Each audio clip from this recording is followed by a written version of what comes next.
of June, at Burke's Wharf the Marion lay, prepared for the banks as was custom to do, all loaded with capelin for bait.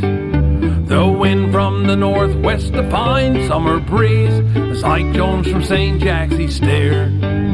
And the boys in the forecastle made plans for that night when they'd all go ashore in St. Pierre.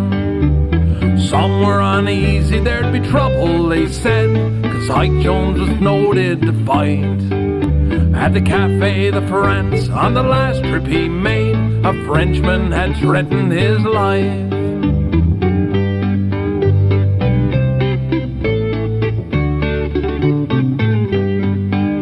The challenge to fight was issued that night, while the cheap French liquor ran free. The French captain then warned the Marion's men he would answer their challenge at sea.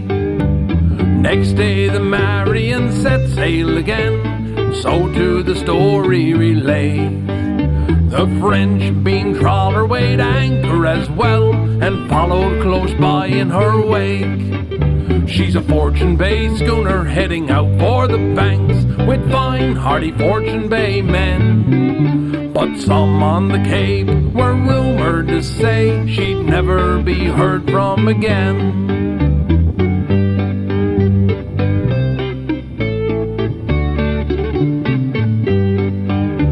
The fate that befell the Marion's crew and the schooner will never be known. Not a trace, no tidings were ever again to be heard by those waiting at home.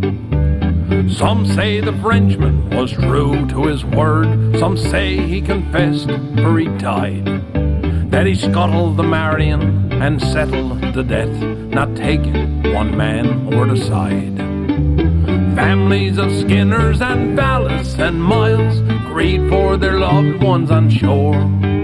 And the Newfoundland story of lost to the sea was told as so often before. She's a Fortune Bay schooner heading out for the banks, with fine, hardy Fortune Bay men. But some on the Cape were rumored to say she'd never be heard from again. But some on the Cape were rumored to say she'd never be heard from again.